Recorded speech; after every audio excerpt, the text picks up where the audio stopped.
তুমি আমার এত বড় উপকার করবে আর আমি তোমার একটা কথা রাখতে পারবো না?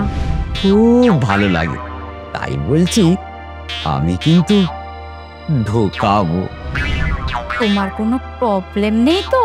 আরে না না বৌদি, আমারটা না একেবারে স্ট্রং আছে। সে কি রে বাবা, দাদা রোজ ঢোকায়, তারপরেও ঠাকুরপোদের।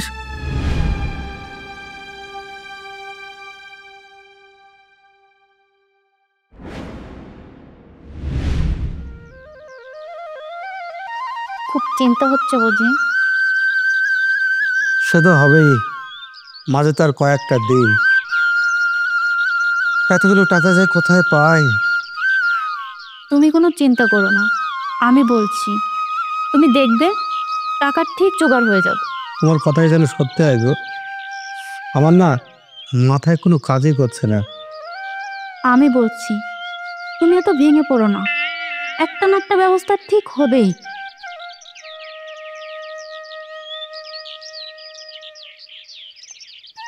আরে সোমা বৌদি না? আরে শোন তো ঠাকুরপো, যে কতদিন পর তোমার সাথে দেখা, তারপর বলো কেমন আছো তুমি? আমি একেবারে বিন্দাস। তারপর বৌদি, তুমি কেমন আছো? না গো ঠাকুরপো, আমি একদম ভালো নেই। কেন বৌদি, কি হয়েছে? বলে আর কি লাভ? তুমি কি আমার সমস্যার সমাধান করতে পারবে ঠাকুরপো? নিশ্চয়ই পারবো, তুমি বলোই না বৌদি, আমায় কি করতে হবে? আমার না 5,000 টাকার ভীষণ দরকার, তুমি কি আমায় ধার দিতে পারবে ঠাকুরপো? আরে ধার বলছো কেন বৌদি? 5,000 টাকা দেব, এ আর কি এমন কথা? কিন্তু বৌদি, তোমাকে না আমার একটা কথা রাখতে হবে। তুমি আমার এত বড় উপকার করবে আর আমি তোমার একটা কথা রাখতে পারবো না? বলো না কি কথা ঠাকুরপো? বলছি বৌদি, তুমি না মানে দেখতে খুব সুন্দর, আর আমার তোমাকে খুব ভালো লাগে, তাই বলছি আমি কিন্তু ঢোকাবো। আমার কোনো অসুবিধা নেই। আজ আমার যে কি আনন্দ হচ্ছে না। বলছি বৌদি, তাহলে আমি পরে তোমার বাড়িতে যাই। আচ্ছা ঠিক আছে, আমি তাহলে এখন আসি। ঠিক আছে।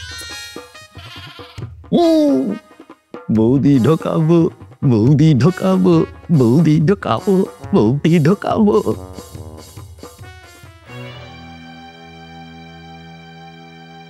আসবো বৌদি?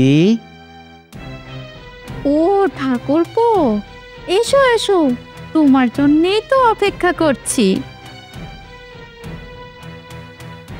বলছি বৌদি, আমি কিন্তু ঢোকাবো। ঢোকাবেই তো, এত গরমে গরমে আসলে একটু বসো, এসে ঠান্ডা বাতাস খাও, তারপরেই তো ঢোকাবে। বলছি বৌদি, ওই ঢোকালে কোনো অসুবিধা হবে না তো? আরে না না, তোমার দাদা তো রোজই ঢোকায়। সে কি রে বাবা, দাদা রোজ ঢোকায়, তারপরেও ঠাকুরপোদের। কি হলো ঠাকুরপো, কি এত ভাবছো? হ্যাঁ, না না, বলছি বৌদি, ওই আমার ইচ্ছা, যদি সোজা করে না ঢুকিয়ে একটু বাঁকিয়ে ঢোকাই, তোমার অসুবিধা নেই তো? আরে না না, আমার কোনো অসুবিধা নেই, তোমার যেমন খুশি তুমি তেমন ঢোকাও, জিনিসটা তো সেই একই জায়গাতেই যাবে, তাই না ঠাকুরপো?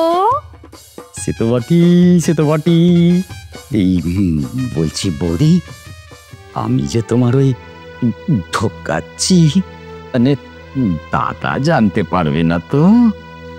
আরে না না, আমি যে ঠাকুরপোকে দিয়ে ঢোকাচ্ছি সে কথা কি আর কেউ বলে?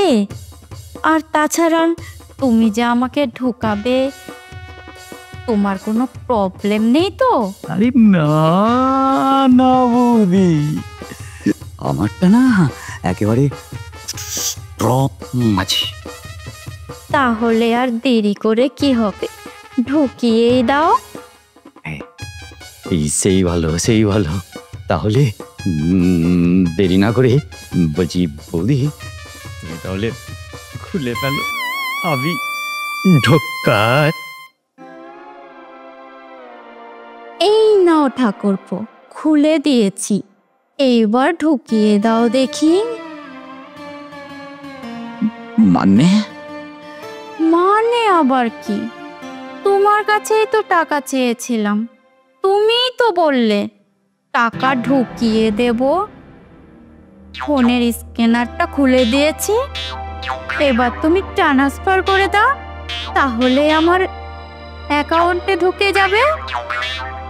বলছি বৌদি, এতক্ষণ ধরে তুমি ওই ফোনেতে টাকা ঢোকানোর কথা বলছিলে? তবে আবার কি, আমি যে তোমার কাছে বললাম আমার 5,000 টাকার দরকার।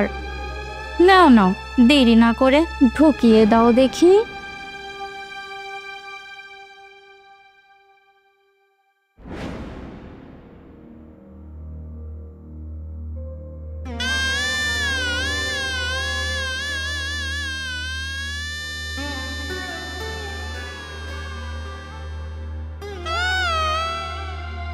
চলে গেছে বৌদি।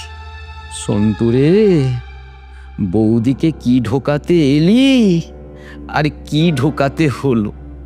শালা তুই যেমন ছেলে, শালা ঠিক হয়েছে। দেখতে দেখতে আমার 5,000 টাকা মারানি চলে গেল। বলছি বৌদি, টাকাটা কবে দেবে? এ মা, এ কি কথা, তুমি কেমন কথা বললে গো ঠাকুরপো? তুমিই তো বললে 5,000 টাকা, এমন কি আর টাকা? সেদিন তুমিই তো বললে যে অল্প স্বল্প টাকা, সে টাকা আর ফেরত দিতে হবে না। ও,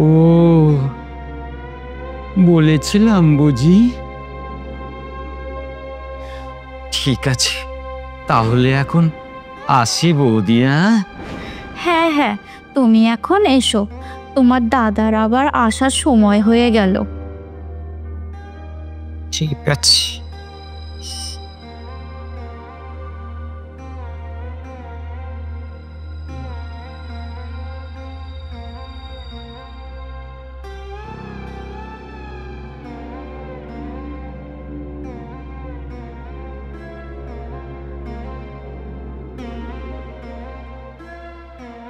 কি বলেছিলাম না, টাকার ব্যবস্থা ঠিক হয়ে যাবে।